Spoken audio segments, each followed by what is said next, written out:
We're just letting everybody onto the Zoom call just now. Craig or David, maybe you could let me know when everybody's onboarded and we can get underway. Yep, there's no one in the waiting room now, but I can let people in as they join. Lovely. Thanks very much indeed. Good evening, everybody. Welcome to this cross-party meeting of the Malawi Cross-Party Group.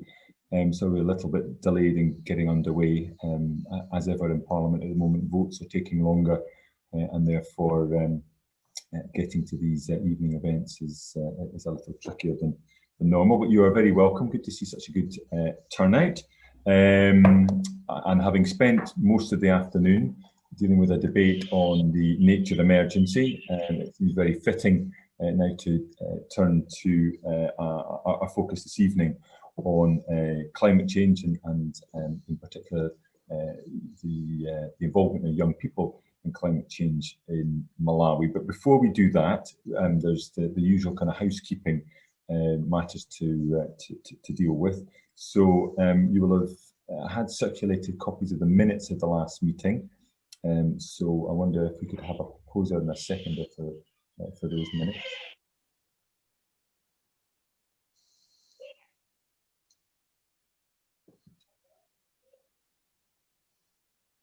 A lot of cameras off. I'm not sure whether you want to put it in the chat function. Is it easier than raising a hand? Hello. Hello. Who said that? Edward? Yes. You're happy to propose, are you? Yeah, of course. Excellent. Good. Can we have a seconder as well, please? If I was there, I'll second it. If not, someone else can. Well, I tell you what, Heather's is looking very confident that she was there, so we'll remove any awkwardness from future meetings, Alistair. But thanks very much, and thanks for making the time to come along this evening. I'm trying to see whether there's any of my other MSP colleagues with us this evening. Alexander Stewart and Alistair Allen are both with us, and Maureen Watt as well. Good to see you, Maureen. So thank you very much indeed for coming along. Next on the agenda, I think we are going to have a short video clip of the President who spoke very generously and took time to speak at the Scotland-Malawi Partnerships AGM at the start of last month about the challenge of Scotland and Malawi continuing to build on the very strong partnership that's been built up now over many years. So with the marvels of modern technology, I'm hoping that Stuart or David or somebody can flick a switch and the President will be revealed to us. This should be about a 5-minute speech, is that right? That's right. I think we're playing just the snippet that's specifically around his calls on climate action. But Craig, if you're happy to play that video. I'm aware that Scotland is preparing to host the 26th UN Climate Change Conference in November of 2021. And you can count on Malawi's full participation. If I may say so in passing, perhaps the sidelines of that event offer an opportunity for us to make further progress in planning the high-level conference I have proposed.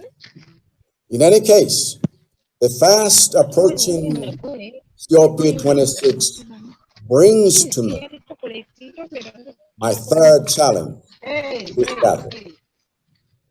I'm eager to hear any proposals you have on how we can ignite a movement of climate change activists among our people, the kind to capture the imagination of Malawi's youth.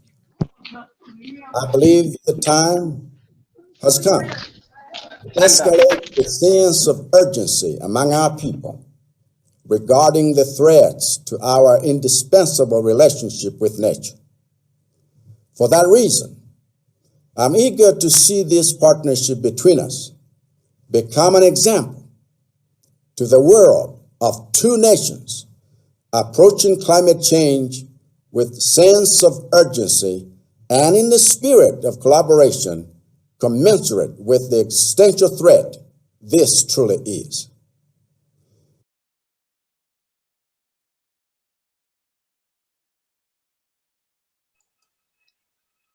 Thank you very much indeed for that. An inspiring call to arms there by the President. And I think on the back of that, the feeling was that it would be very appropriate to hear from a number of speakers this evening who are involved in Scottish Government-funded partnership between the Malawi-Scotland Partnership, our sister organisation in Malawi, and the 2050 group in Scotland, who have been extremely active on the very issues that the President was referring to there in that clip. They're young Malawians who are volunteering their time to act as youth leaders on local issues relating to climate change and the environment. I think we're going to turn to Hendricks Nkhata, who can introduce the project and their work. And after that, I think we've got two further speakers, Temwani Kaponda and Edward Msiska. Unfortunately, David Samikwa is unable to join us, but if we hear from Hendricks in the first instance, and then Temwani and Edward. So over to you, Hendricks. Thank you, Ryan McArthur. Good evening, everyone. Can you hear me? Yes. Welcome. Yes, Okay. we can hear you. Thank you, thank you. My name is Hendricks Nkhata, working with the Malawi-Scotland Partnership, coordinating climate change project. So this project started in September 2018. It's a 3-year project. It will be ending next year in March for this first phase. This project was hatched after looking at issues of climate change on what is it that the youth are doing here. So it's a project that was hatched to empower the youth so that they take a leading role on issues of climate change. Specifically, we are trying to bring knowledge of climate change to the youth so that once they get this knowledge, they can also be working on the same in their respective areas. And further to that, we are trying to equip the skills on how to deliver and also leadership skills at the same time. This project, we're working hand in hand with our sister organization in Scotland, 2050 Climate Group, and here in Malawi by Malawi-Scotland Partnership. We are happy to report that the funding is coming from the Scottish government. This project, as I earlier stated, it started in 2018 up to next year, March. So here we have almost 50 young leaders. Key beneficiaries who are 50 and 28 and 22 females. But these young leaders are affiliated to respective organizations. So we may say each young leader is helping a lot of other young leaders in their respective organizations in the areas. So the way how this project works is that we recruit the volunteers, and when recruiting, we are looking at the passion of a young leader to work on climate change issues. So after recruiting them, we train them on aspects of climate change, leadership skills, communication, and also how to report the activities that they are doing. After the training, every young leader comes up with a work plan of what is it that he or she is going to do in their respective areas. So once they have these work plans, they go in their areas and they work according to what is it that they planned. So we have activities like making of briquettes, organic manure, motivational talks in secondary schools, production of magazines, production of songs, advocacy issues, We can also talk of others are making some biogas, things like that, just to mention a few. So we also organize what we call demand-driven skills in their respective regional places. Malawi has some regions, so every region has some young leaders. So we group them and we train them now on the issue that they have earmarked. And we also organize some joint activities which the youth are doing. Like this year before it ends, we did some tree planting, some advocacy works, just to mention some of the activities that we did.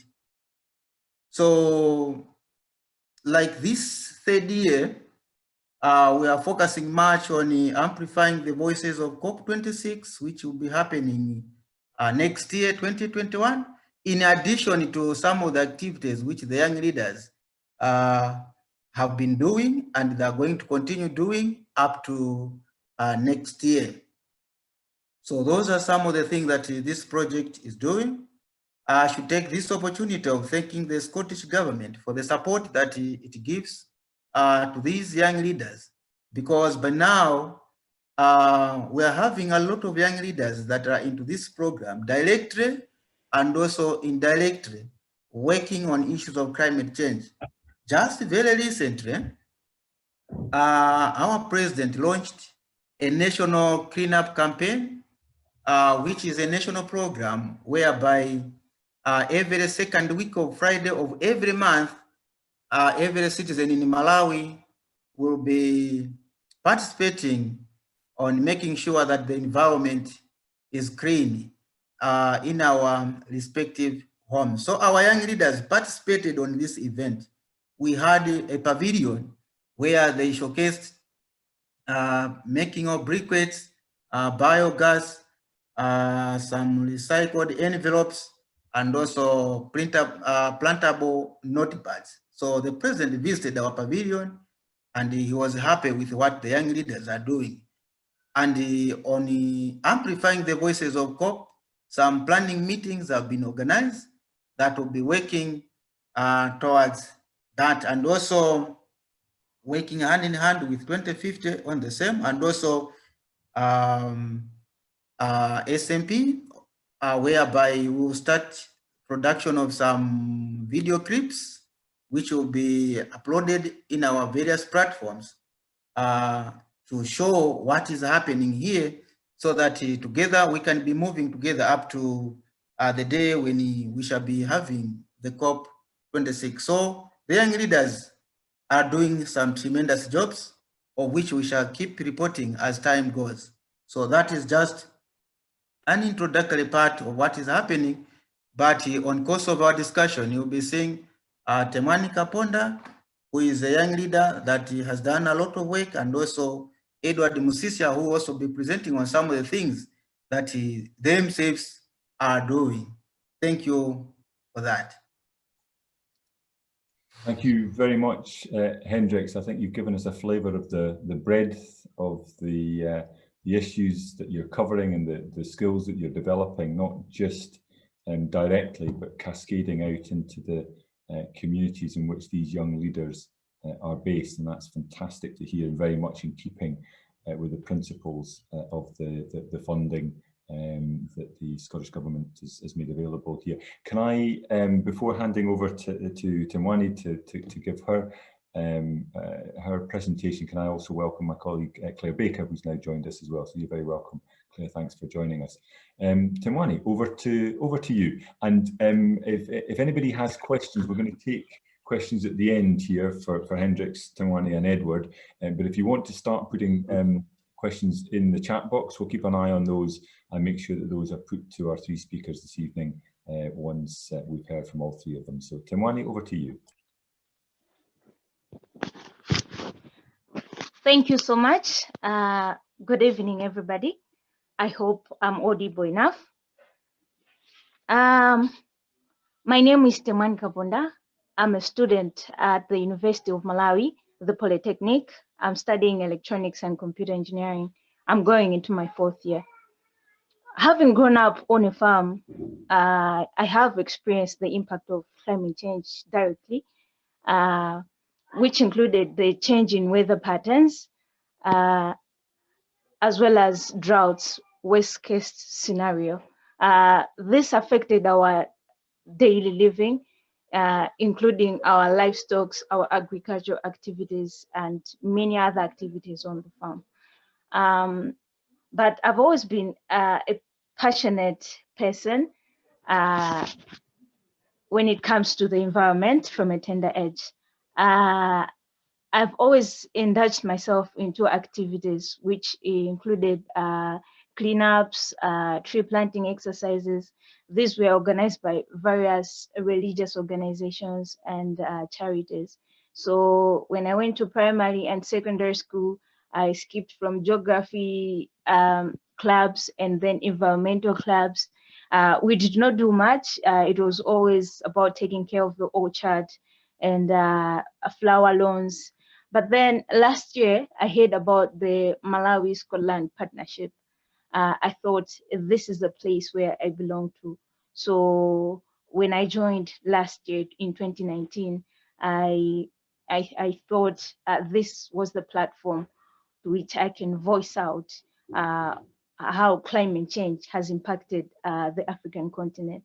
So from last year to this year, I've managed to do a number of activities. Standing from now a leader's point of view as a climate change young leader, I saw that my community had a number of challenges. The first burning issue was that we were depleting our natural resources at a very fast rate. And this would be due to a number of causes, but the most burning one, which I thought of pinpointing, was energy sources.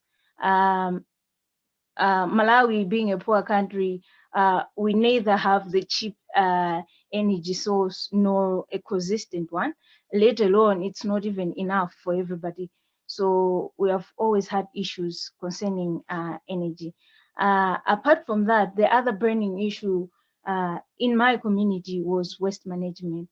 Right from the start, where waste is created to dispose of it, there's always been issues in my community. So I thought of tackling these two issues after I joined the climate change young leaders movement.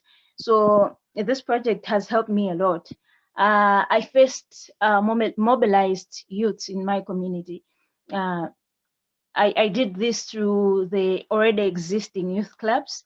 When I went there, I started discussing the issue on climate change related matters. So they took interest. So I took the ones with passion and we created a subsidiary. We branched out of the clubs which were already existing to make something which was climate change related.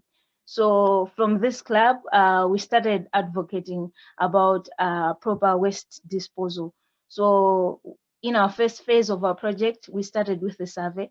So we did this survey, we started conducting this survey. It was before the pandemic, the coronavirus pandemic. So we went door to door and started discussing if people knew how they create waste, if at all they know how to dispose of the waste, and if they know if waste is hazardous or not and how it is impacting their daily lives. After we did this survey, we started offering voluntarily services on advocacy on how best they can treat their waste, if it's organic mainly. So after we did that, we did part of it in Rumpi district. We targeted almost 100 homes. We have not managed all of them. We did almost 8 of them, though there's still a number of homes we have not visited yet. So when we did this, we succeeded at least by 60% of it. And then from there, we started offering services at affordable prices, such as digging of pit latrines, whereby the families and also some workplaces would dump their waste into. So we would transport the waste which we collected from the various homes at an affordable price to the main dumping site in Numpi district. When we went there, we found out that it was an open field and it was not even safe at all. So we tried to talk to the district council and they said they will look into the matter. So now we're in the second phase, which we are making compost manure from the waste that we went with to the dumping site, and now we are recollecting the waste, bringing it back to the site which we are going to use for compost manure making. Our third phase will involve treating of non-biodegradable waste. This would include the plastics and glasses and any other materials. So we're still researching on it. I did a little bit of research and find out that recycling of plastics was quite expensive and it was not very much environmental friendly because it consumed a lot of energy. So we're still researching on that one. From last year alone to this year, we also managed to plant over 2,500 trees. That's from December to March this year, before the pandemic or so. We planted over 2,500 trees in 2 secondary schools and 1 primary school, and also 2 religious organization premises. So we plan to do more because we are trying to tackle the issue of depleting of these natural resources. So we are trying to replenish where we have removed, and we are trying also to protect whatever we can. So we also seek authority from the relevant personnel, like the district forest officer, who gave us a go-ahead to protect some of the environment which surrounded us, which was a protected area, so that we can also protect that area together with them as a community. So these are just part of the activities that we have done in Numpi district, and we're planning to do more. We know that Africa as a continent accounts to less than 5% of the carbon emissions in the on the total global carbon emission. But we're still the most vulnerable continent to which there's an impact of climate change. So we're still going to fight more, and we thank the Scottish government, together with our Scottish partners, the 2050 Climate Group, for the continuous support which we have in fighting against climate change. But if I was given an opportunity at COP26, I'd really talk about these 3 issues. Firstly, I would talk about the capacity building of young leaders, and not just young leaders, but youths in Malawi who have this passion for the environment. For example, here I'm talking about waste management. We do not know about waste treatment. We're just young people who came together and thought we could do this, but we do not have the proper knowledge of how to do this.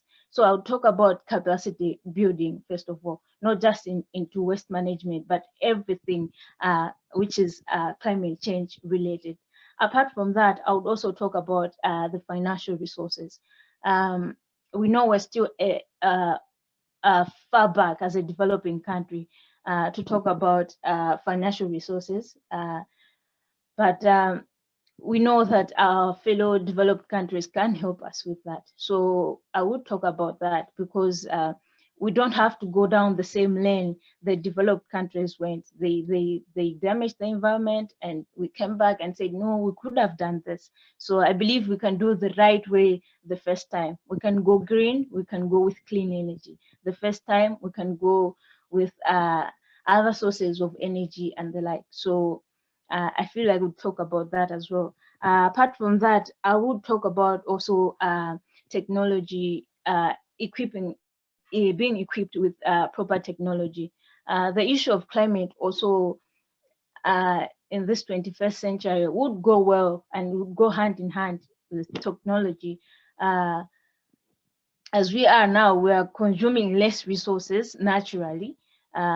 because of the same technology. This meeting is consuming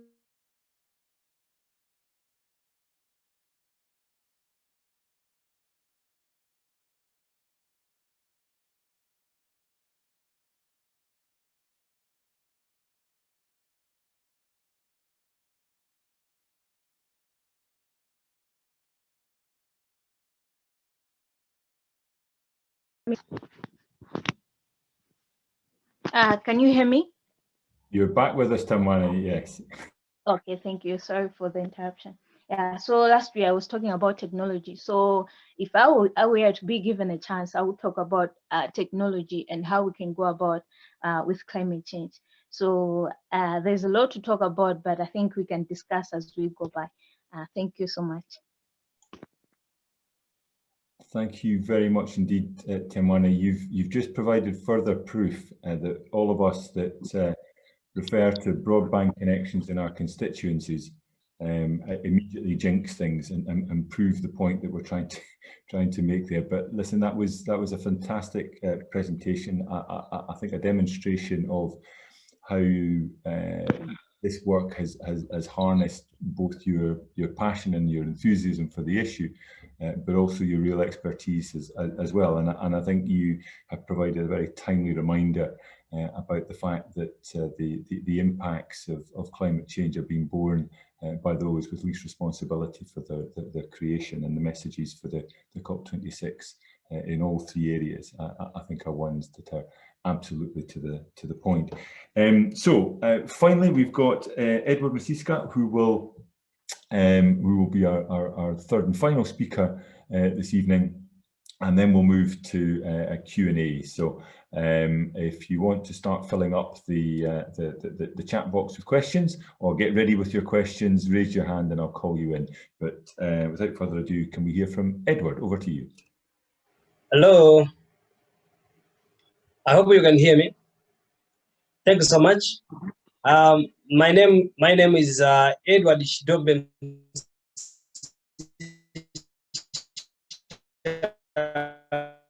One of the climate change young leaders. The challenges that our community is facing related to environmental stuff, and at the same time, some of the innovative solutions that we are doing to address these climate change impacts.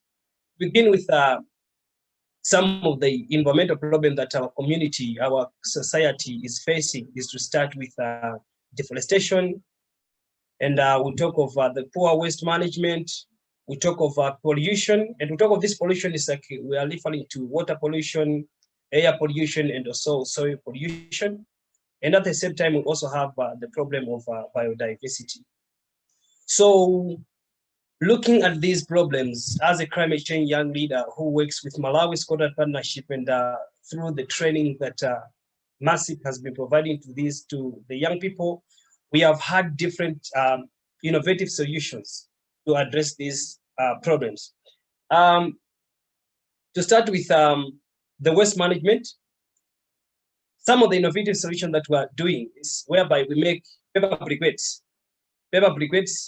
and agricultural waste briquettes, because we know that all these are the waste. In the offices, in the schools, we have the waste, and these waste sometimes, if they are not properly managed, is where now they can result into the land pollution. Even in terms of the sanitation cannot that be in a good manner.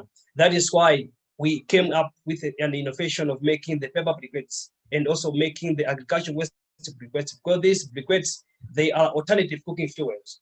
And looking at the speech that was given by our president,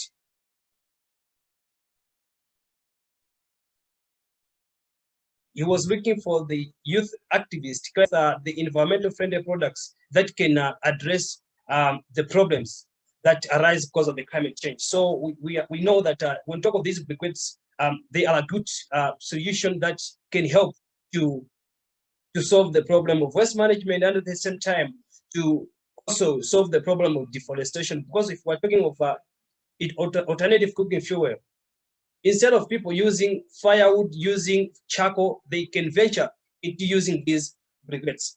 And another one is where we talk of championing the organic fertilizer.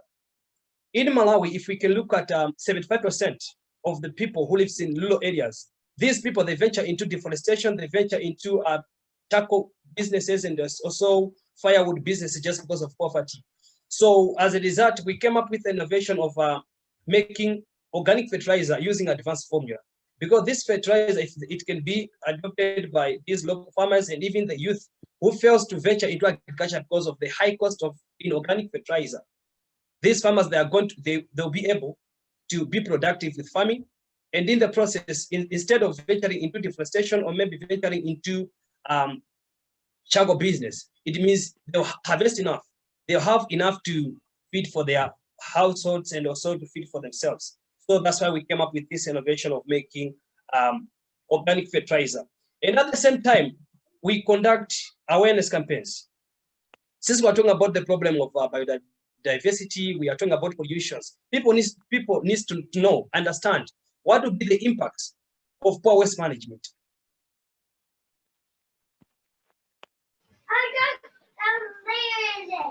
Why is it that young people, why community members, why should they get involved into or joining the efforts of addressing the impacts of climate change? Why is it that they need to participate?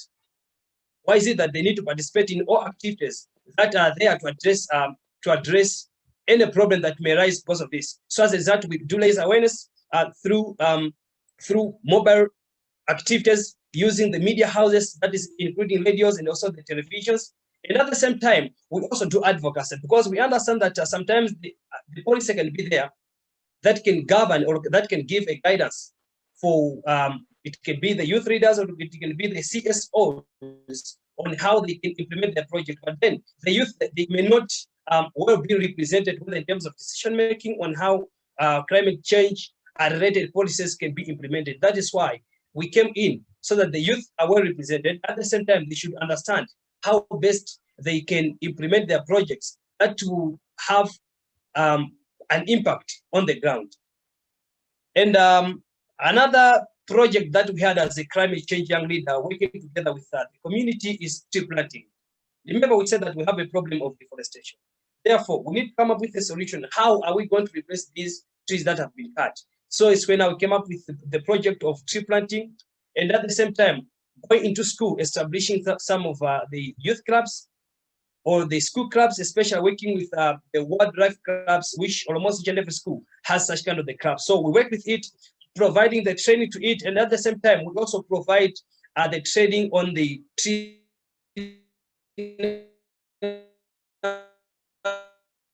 management. Because if these young people can understand preserving the environment while they are still young, it means they'll be able to join the forces that will bring the impact at right.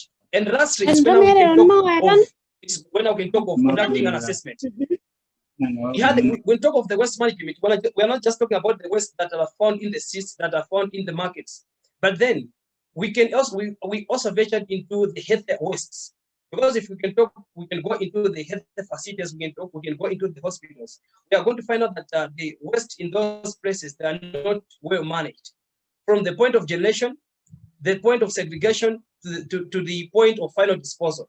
So after conducting a small assessment is when we presented this into the Ministry of Health through Public Health, and they adopted the results. And at the same time, they also included me in the assessment, in the national assessment of the healthcare waste management that took place last year.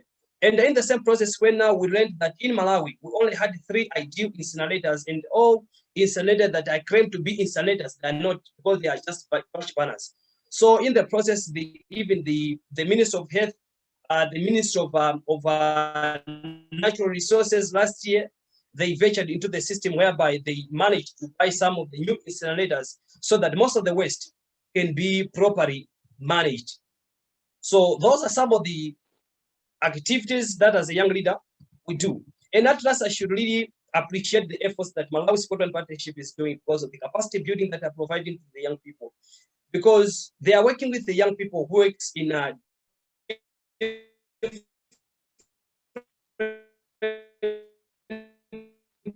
they're working in different communities, working with leaders. They're working with the youth structure. Meaning, say each and every skill that they learn, whether we talk of leadership skills, communication skills, advocacy skills, it means the skill, the knowledge will be directly shared to the fellow young leaders. Yes, in the process, it means even the youth participation when it comes to like climate-related activities will be increased. So we really give thanks to Malawi Scotland Partnership, and at the same time giving very thanks to Scottish government because of the funding that they provide to Malawi Scotland Partnership, because it is through the project that they are implementing that it has ignited the actions that these youth leaders are doing.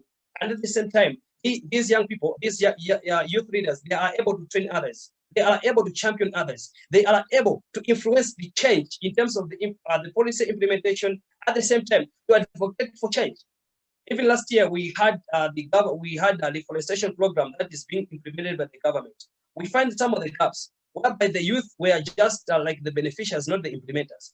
But through the trainings, the training in advocacy that Malawi Scotland Partnership did to the youth leaders were able to influence this change at the district level, because the youth are able to bid for the tree seeding that they have. Hello? Oh, thanks. So I've remained with only 2 minutes. So I can say that I was talking about the advocacy, where we're saying that through the training that Malawi Scotland Partnership is providing to the youth leaders, they are able to influence the change.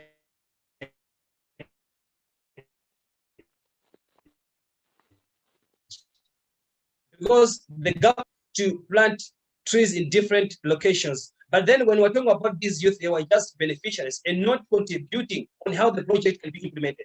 So through the advocacy training that Malawi Scotland Partnership provided to these youth leaders, they were able to influence the change in terms of how the project can be implemented at a district level. So the youth this time around, they are able to be included in their system.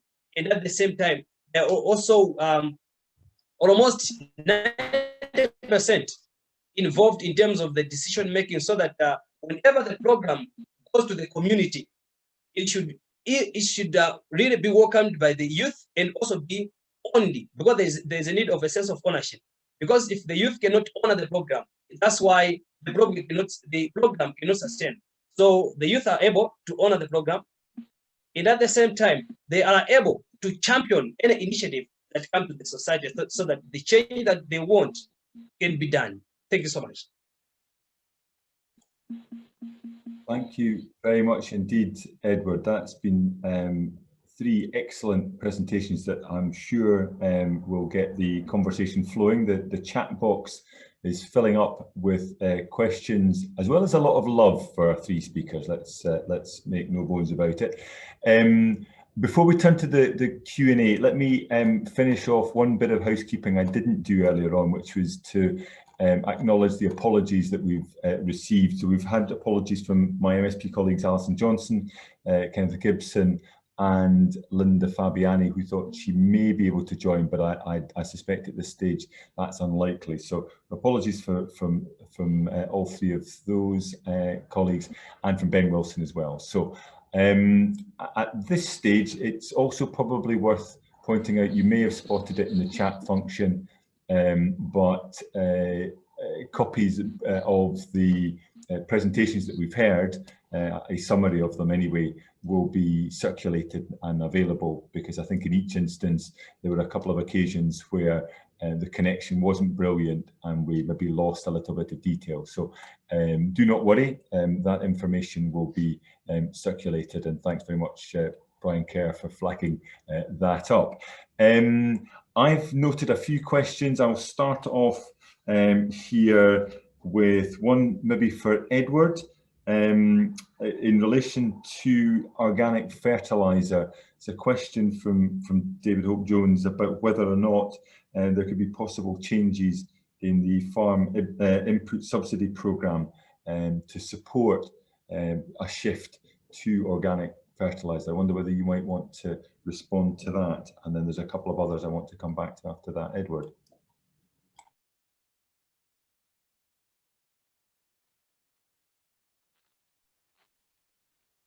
Hello, I was saying, pardon, can you come again on the question? The question was just whether or not there might be scope, or whether there have been discussions about whether the farm input subsidy programme might be able to support that shift by farmers into the use of organic fertiliser? Yeah, I can say that last time it's like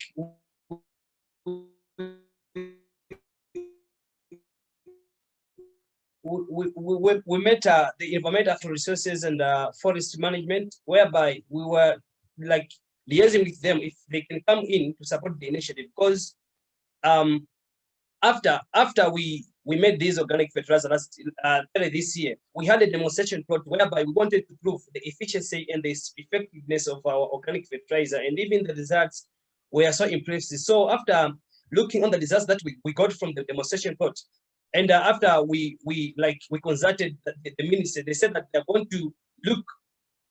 going to scrutinize the formula that we use, and at the same time they will look for the funders who can come in to support the innovation, but not directly like to replace the subsidy program that the government is implementing. Yeah. That's very helpful. Thank you, Edward. I note that we've also had a couple of responses in the chat function. One to suggest that the farm input subsidy programme has been changed to the affordable inputs programme in Malawi, but there seems to be a suggestion that maybe a greater level of advocacy would be helpful in increasing take-up. So that's useful.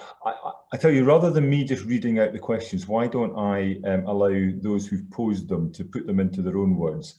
Can I maybe ask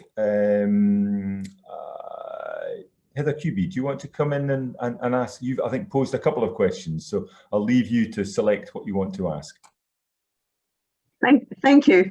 My main one was actually great interest, and thank you to all speakers. It's really inspiring from all of you.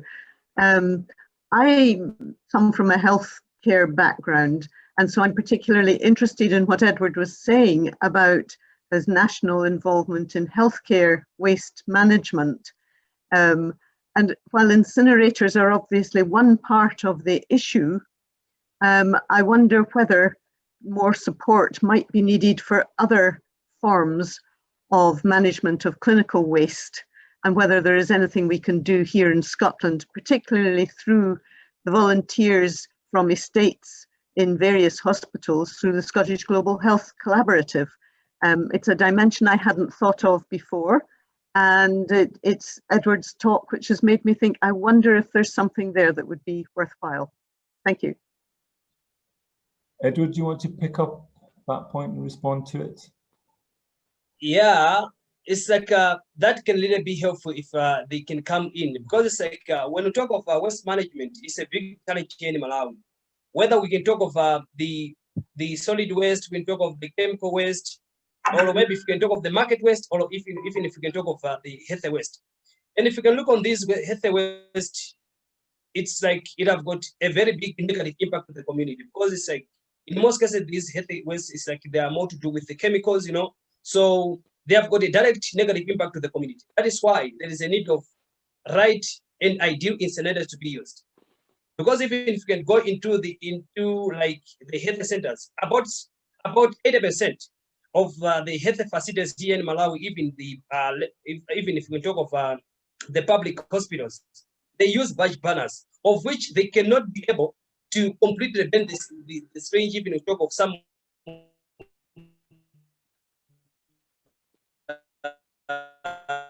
like the health and waste. As a result, those remains that are whereby some of the community members can even get hurt. Maybe you can come in like to bring in some of the maybe incinerators, or maybe working direct with the government, or coming through the Malawi Scotland partnership. That can also be better, whereby a lot of the waste maybe from Lilongwe district, or maybe from other districts, they can be corrected and finally be disposed into the ideal incinerator that can be planted. Yeah. Thank you. Thanks, Heather. Thanks, Edward, as well. I'm going to be bringing Temwani again here. There's questions being posed here by Paul Shaw, and it's been picked up in a bit of then exchange in the chat function about that use of plastics. I think, Temwani, you were saying how problematic that was to deal with. And we're just wondering whether you may see solutions that could be achievable here, whether it's removing the use of plastics at all, which I mean, obviously it's an issue we're wrestling here with in Scotland very much, and with patchy success, or whether or not it's the type of plastics that are being used that's posing the problem. So I wonder, Temwani, have you got any comments on that? I see you've been engaging in the chat function as well. Thank you once again. About the plastics, it's really a problematic in our community, especially the thin plastics. So I've been researching a little bit about recycling or reusing these plastics and all. I read something about eco-friendly bricks, and I'm not done yet researching on the topic, but I read something about eco-friendly bricks, which was quite fair to use the thin plastics into making the bricks. It is something which is durable and all, and does not affect the environment as such. So I think it's impossible to eliminate plastics just like that, all the plastics. So maybe we should engage into more research on what kind of plastics can we use and what can we do to the plastics after we have used them. So I think, or maybe how best can we just treat them so that they don't contaminate the environment. So I think we should research on that one and maybe engage other people who have more knowledge on this. So that was my comment.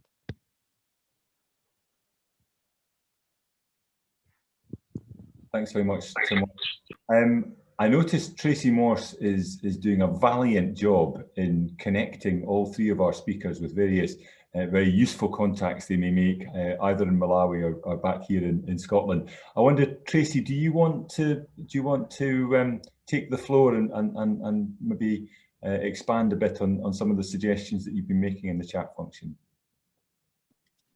It's perfect timing, actually, because I'm in the car, but I've just got home, so you won't have all the background noise. So apologies for the camera being off, but it's dark.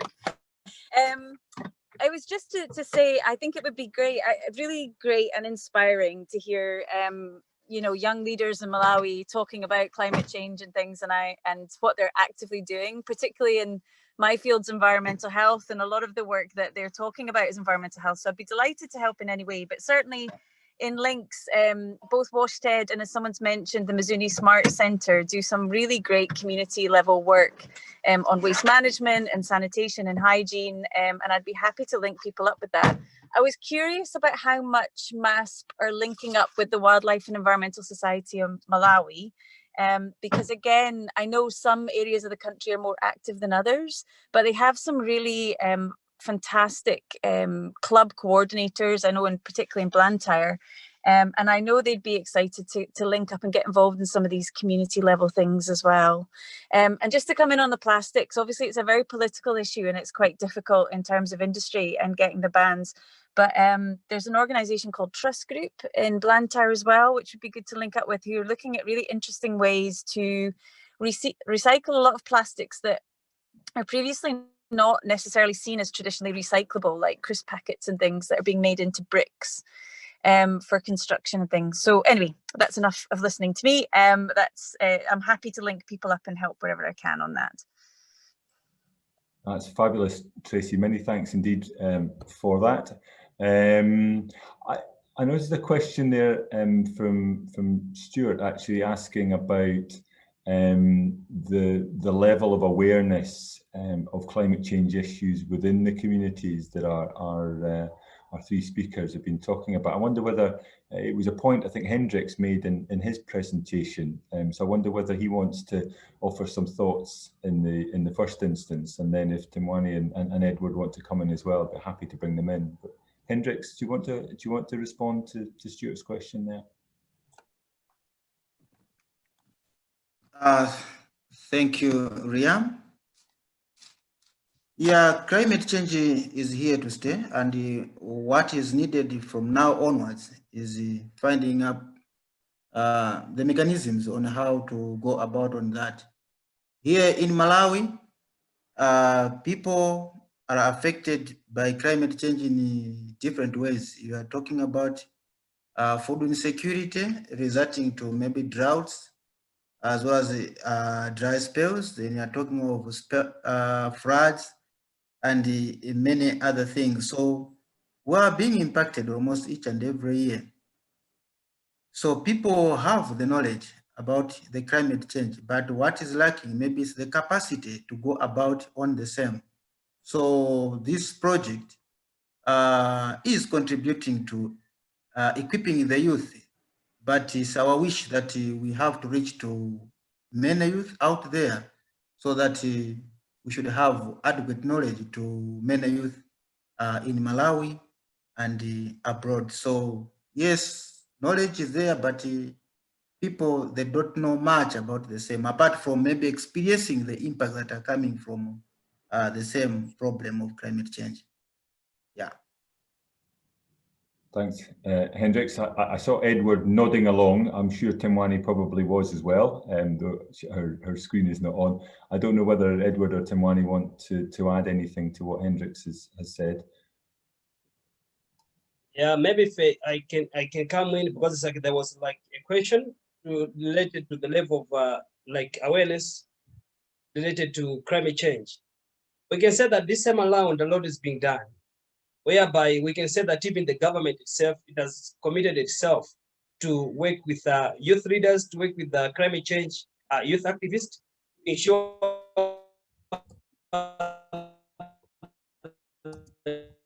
that the nation at large in the activities that are there to address the impacts that arise because of the climate change. So this time around, we can say that we have got the media houses. That is through the radio programs. We can talk of the television programs. Even if you can talk of cleanup activities, because sometimes the youth themselves, they can conduct like a cleanup exercise, and through those activities, they are able to raise awareness. And even if the community participates in such kind of the cleanup exercises, it means they are going to understand why is it that they're doing that, and why is it that they should clean the environment. They should promote sanitation in their society. It means they'll be able to understand. And in the process of understanding, it means that awareness approach is going to be unique, and at the same time, it's going to have it is going to cause a certain change in the community. So I can say a lot is being done, and at the same time, we understand that even the Ministry of Education this time around, they're trying to to include most of the topics of climate change in their syllabus.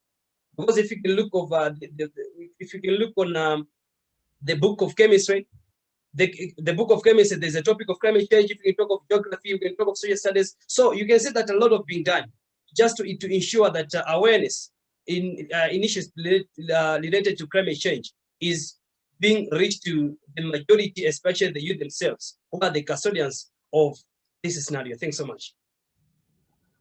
Thanks, Edward. Temwani, is there anything else? I'm conscious that we're running on a bit with time, but Temwani, do you want to add anything to what's been said on this? Okay, just to agree with Sir Hendricks, I'll talk in relation to the survey that we conducted during the phase 1 of our waste management project. We found out that a lot of people have the knowledge, not to the extent of what they should have, what they should know about the impact of climate change. So they have a little bit of it, but they keep ignoring it. They say, I've been doing this for a long time. Droughts have been happening for a number of years, but then we go on, it's like that. So I feel like we still have to do a lot more than what we're doing now. We have to advocate more. We have to impart a lot of knowledge, because there is that gap still that people do know, but not to the extent of what they should. So yeah, that's that. Temwani, that's very helpful. I noticed a great question in the chat function there from Carol Finlay about whether on the back of The Boy Who Harnessed the Wind film that certainly captured the imagination here and did so, I think, worldwide, whether there'd been much of a kind of uptick in the use wind turbines in Malawi. But I also note that Luke's responded to I think reiterate the point Temwani was saying earlier on about the problem in terms of technology transfer to locals in terms of wind turbines in this instance. I think that's something. I don't know whether Luke wants to come in and expand on that at all.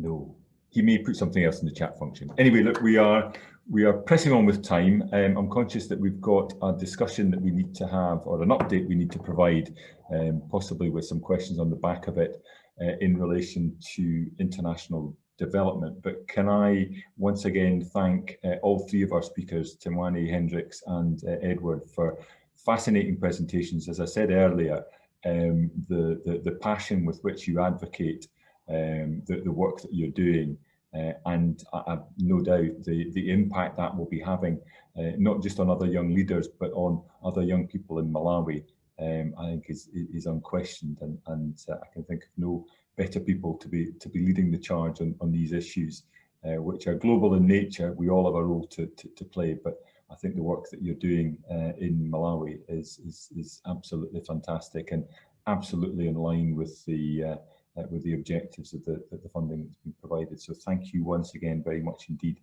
for your presentations. As those of you who were at a previous meeting will recall, we had the International Development Minister, Jenny Ruth, with us. She shared with us some thoughts on her outlook, and particularly the consultation that's underway in relation to the Scottish Government's International Development Strategy. In addition, we've had a very well-attended debate in the Scottish Parliament on the International Development Strategy, and again, a very strong showing of cross-party support for the work being done through that strategy, not least through the work of the Scotland-Malawi Partnership and the sister organisation, the Malawi-Scotland Partnership, across a range of different areas and relating to a very wide range of projects as well. I know that the Minister's also attended the cross-party group on international development, where she gave a similar update on the government's thinking here. And again, that was a very well attended event. But David, I don't know whether you want to maybe pull some of that together and indicate kind of next steps in this process. David. Yeah, absolutely. Thanks very much, Liam. As Liam says, a strong concern and priority for this cross-party group was and still is feeding into the Scottish Government's International Development Review. One of the points very quickly that we heard from MSPs from each of the Holyrood parties was a real expectation that the Scottish Government was active in consulting the sector and the key stakeholders, including partners in Malawi, through the process, and we're pleased that over recent weeks there has been an increase in that consultation. But also the cross-party group welcoming the Minister's letter to the CPG co-conveners, inviting a collaborative approach, was itself keen to write to the Minister to feed into the review process, but was keen for itself to be consultative in its approach. So it was quite rushed. We had sort of a week before the last CPG meeting on the 23rd of September and a week following, where we invited anyone that wanted to in Scotland or Malawi involved in the bilateral relationship, who engaged in some way in the Scottish Government's work with Malawi, to feed in short submissions, just essentially 2 questions, 250 words each, on their views of the key things that they wanted to stay in the Scottish Government international development policy, and maybe things that they want to change. I want to take a minute to very briefly summarise some of the points that we had, and then to suggest some points for the CPG to take forwards with the Minister in a letter from the co-conveners shortly following this meeting.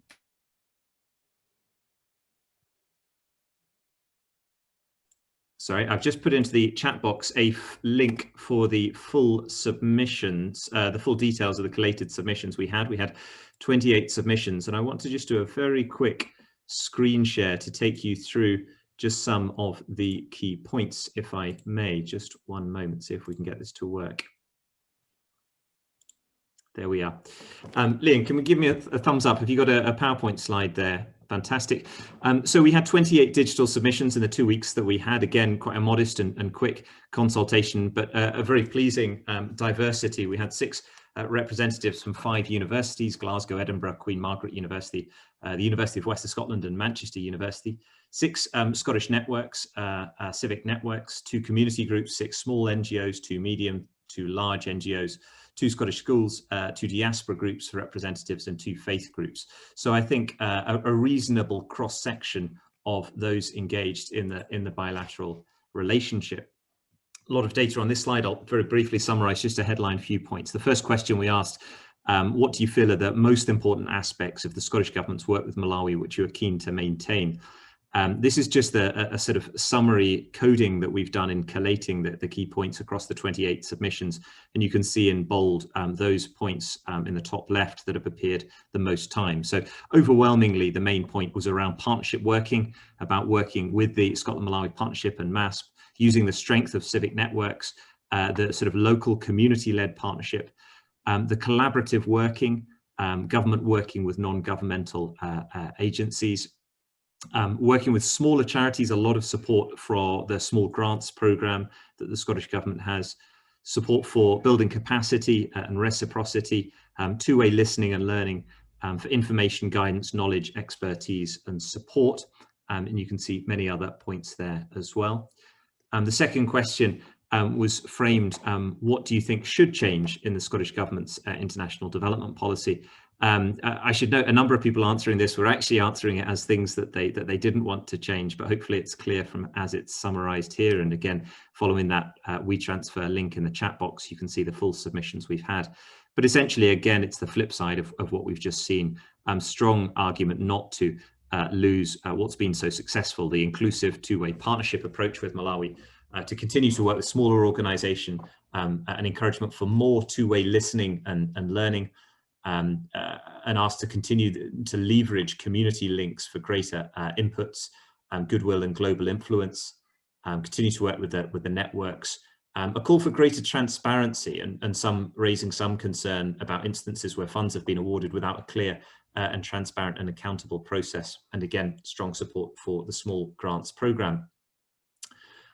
So this is what I'm proposing the cross-party group writes to the Minister on.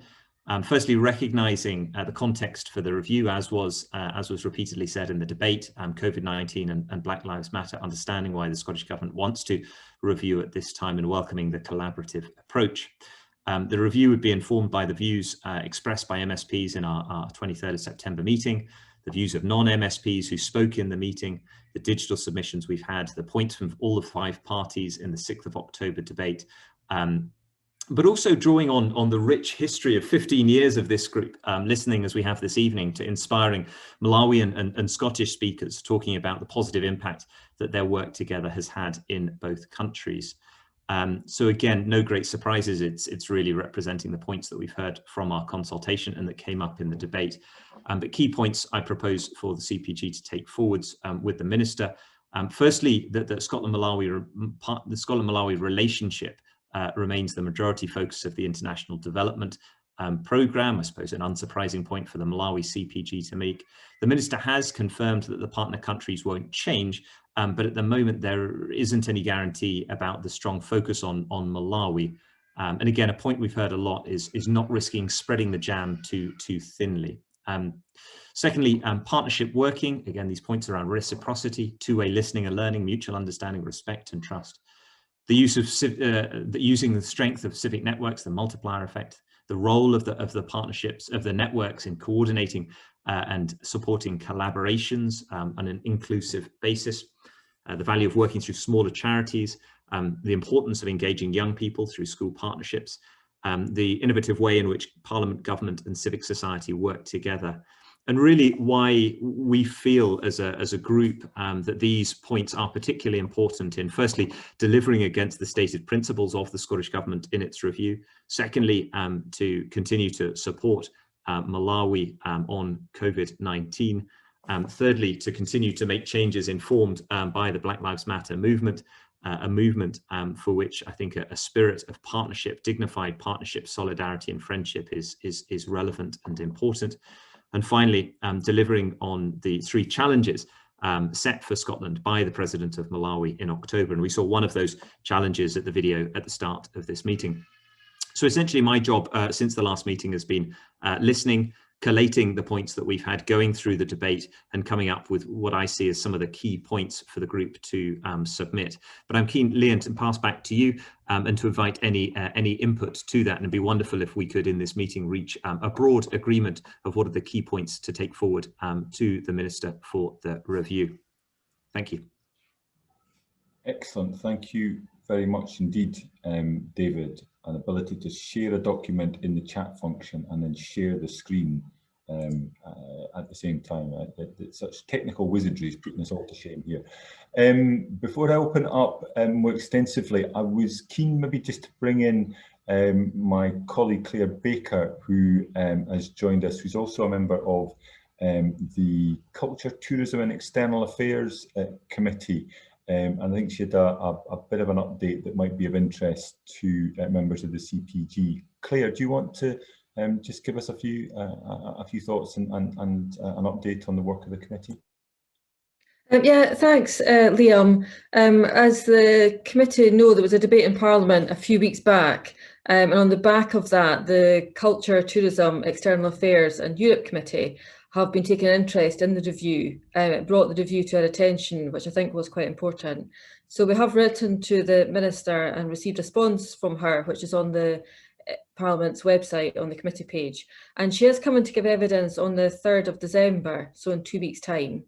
And we're quite keen as a committee, I think, to get a better understanding of what she hopes to achieve through the review. I do personally still have some concern about the timescales. As in the letter back to us, she's still committed to the end of the year, whether that's given sufficient time for the Minister tried to present it, tried to downplay it being a review by saying there's no change to the partner countries, but it does seem to be a bit more extensive than what the Minister's perhaps suggesting. So the committee is keen to have her in, and she's coming in the 3rd of December to have a full discussion about what the intention is and what they hope to achieve through it.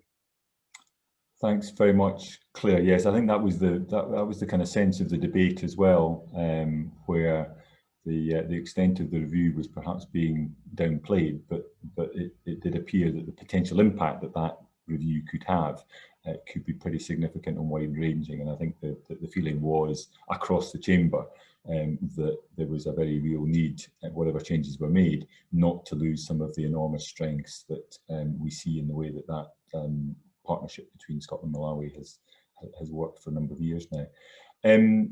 So David's given us an overview of the kind of broad themes that he's suggesting we might be picked up on behalf of the cross-party group. I see Luke's put some thoughts in the chat box as well, which I don't see any difficulty in finding a way of incorporating into any submission. I don't know if anybody else either wants to take the floor, in which case maybe put an R or a Q in the chat function or raise your virtual hand and I can bring you in.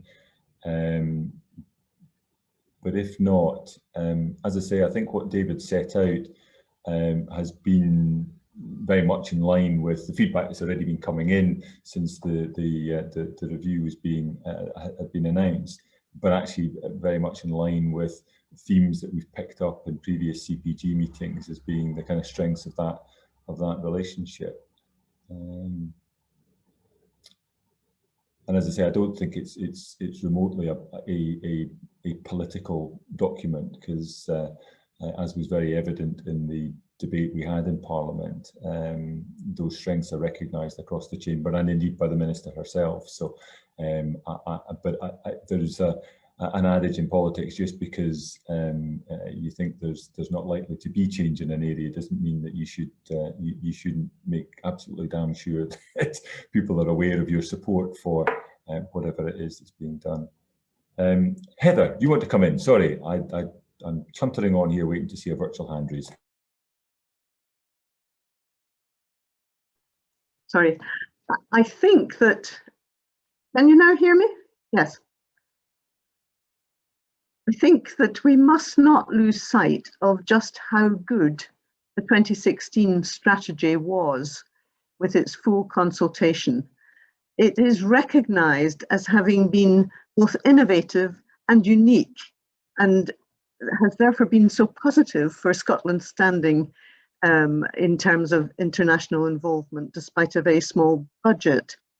And I think therefore it would be good if, instead of asking too easily what should be changed despite changing situations, it's how little should be changed, because what we've been doing is on the whole good, and actually then accepting the compliments that are due to the Scottish Government for having achieved something that was remarkable in 2016. And I'd be delighted to know how best that can go forward to the Minister in any of the discussions, whether it's with the discussion with the Culture, Tourism and the External Affairs Committee, or reporting back from this CPG. Thank you.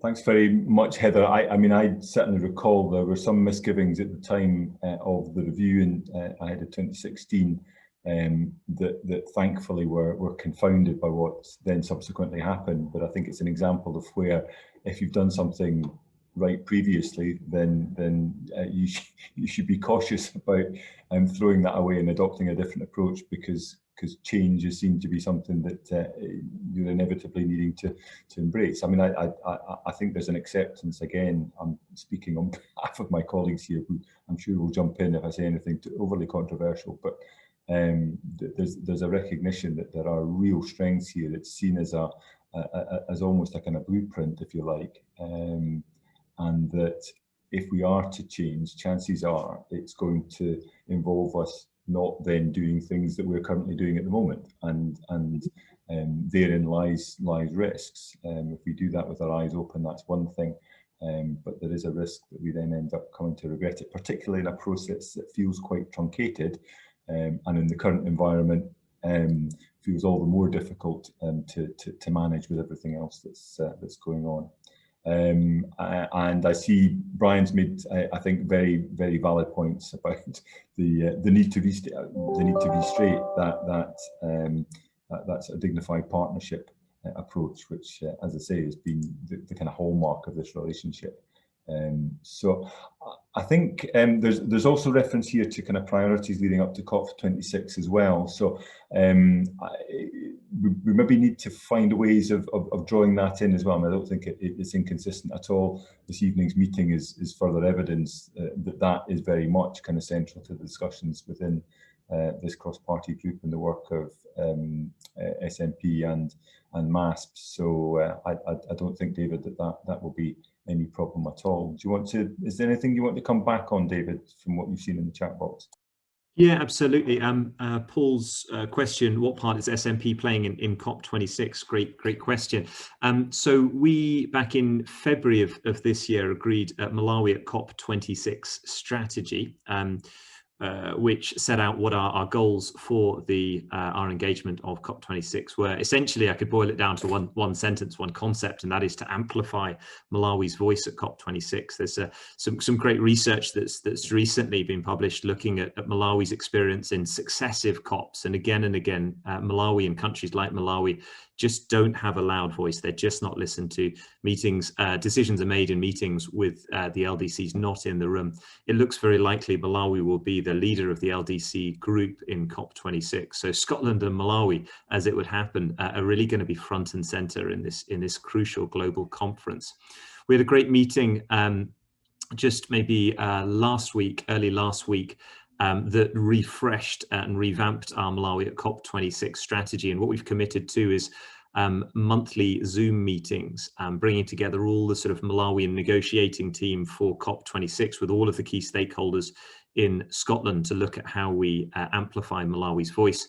I've met with before lockdown, Heather and I met with the Lord Provost of Glasgow, who at that time gave a strong message of support, offering the city chambers in Glasgow for a potentially half-day or at least evening event with the President of Malawi and his team to create a platform to amplify Malawi's voice. And essentially, through these monthly Zoom meetings between now and November 2021, we're going to be bringing all the stakeholders together to look at how do we do this really well? How do we get that youth voice heard between now and COP26 and at COP26? So encourage anyone that wants to be involved in these conversations, go to the SNP website, drop me an email, read our bulletins, and all of those meetings are publicly available. Anyone can join, but all of them are recorded and available afterwards as well. So anyone that wants to be involved in supporting Malawi at COP26, do engage the Scotland-Malawi partnership.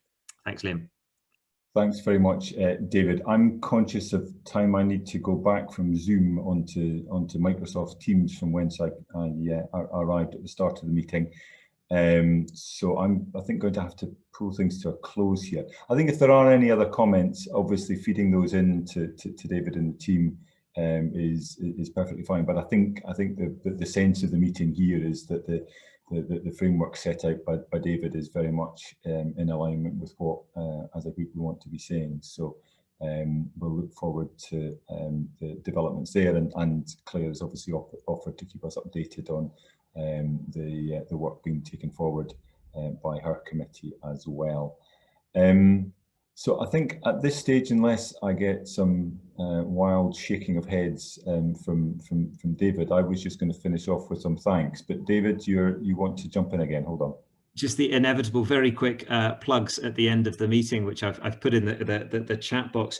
Do join 24th of November, a fantastic event hosted by Strathclyde University with Lord McConnell, looking at the 15th anniversary of the Scotland-Malawi Cooperation Agreement. Anyone's able to join, it's free, and I've put the link in there to how you can join. We're really keen to have as many from Scotland and Malawi taking part. On Saturday, the 28th of November, a book launch of a brilliant Scotland-Malawi book, Politics, Christianity and Society in Malawi. That's a live Zoom link to a book launch in Lilongwe. 14th of November, put it in your diary, we've got a roundtable meeting with the new British High Commissioner to Malawi, David Beer. Interesting because David was the head of DFID Malawi, and obviously with the merging of FCO and DFID, interesting to see how that's working out. But a chance for anyone in Scotland to open to anyone to join. So yeah, please do follow those links and to take part in those events. Thanks very much, Liam. Thank you, David. You would have thought I'd been at enough of these CPGs to know that the ad break comes in just about now. I think you said the 14th of November, but obviously it's 14th of December for that book launch. Sorry, the High Commission meeting. Sorry, you're quite right. 14th of December for the High Commissioner roundtable. Good. No, that's all in the chat box, so people will be able to follow those links. Listen, I just want to conclude with a thanks to everybody for turning up, for your active participation, enthusiastic participation in the exchanges this evening. It's clearly an issue that is at the top of the political agenda and is only going to remain there for the foreseeable. I am particularly grateful to our three speakers, to Temwani, to Hendricks and to Edward, for talking so passionately about the work that they're doing and the leadership role that they're playing within their communities, the inspiration they're providing, not just within Malawi, but here in Scotland as well. So a particular thanks to those three. I think the next meeting is possibly the 27th of January.